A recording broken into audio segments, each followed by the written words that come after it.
So let's make that clear maybe one more time. This transposing of the light of awareness into our daily life.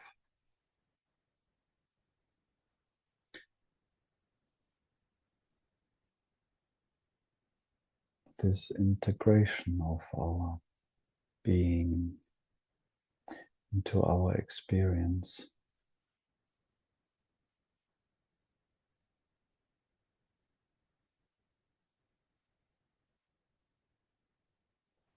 It is this welcoming of our experience as it is.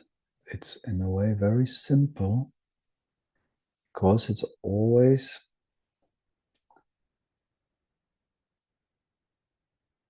expressed in thoughts, feelings, body sensations and subtle sensations, sense perceptions.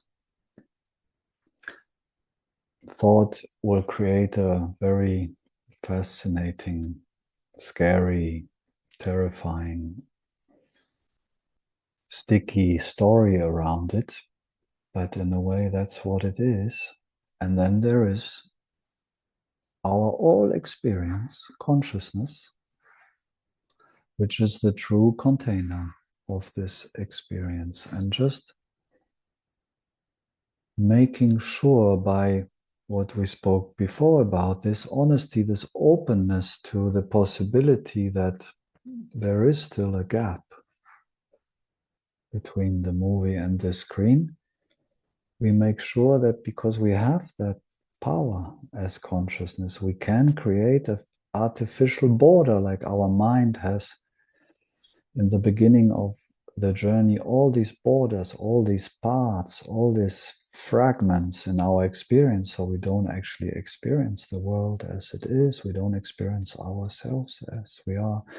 And the same function, the same power we can apply then to create this artificial border between awareness and the world, including our avatars, our body minds. So in this way, just like now with Amelie, when we make sure that there is no borders, no ideas, no beliefs, no this is real, this is not real, I am that, I am not this, la la la. I like this feeling, I don't like that feeling, I choose I only want to feel good all the time, or all of that are borders that prevent us to be what we are, the living experience, because as we can see in our own experience, this consciousness, this being is actually never in conflict or in resistance to what is. If there is something in conflict to what is, it is a trace of separation in our body and our mind, a belief and a feeling. And that belief and that feeling will pretend to be me. And if I can see through non-dual understanding that it's not me, that it's just an expression of ignorance in me, I can come back to myself, to consciousness, and welcome that, ignorant or not, feeling, sensation back home.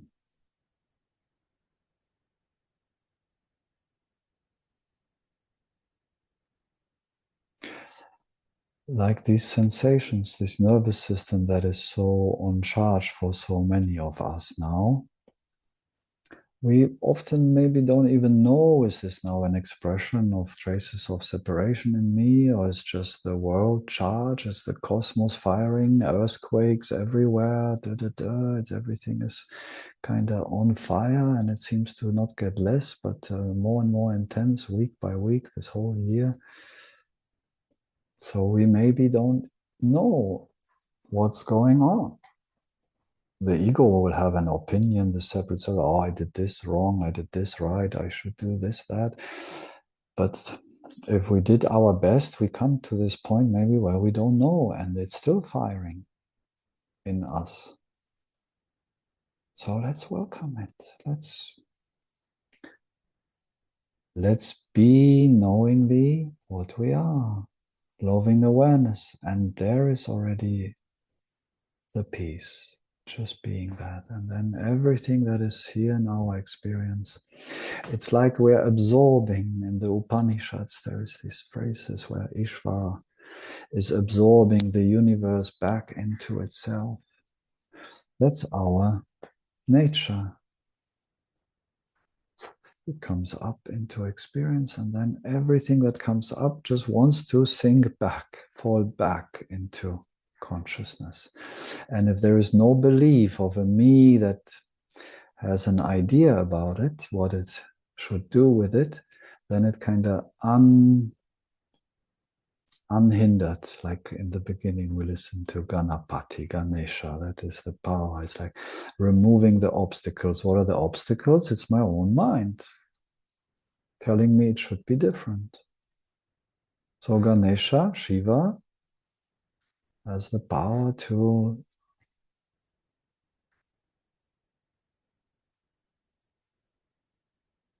not listen to the old stories of the separate me.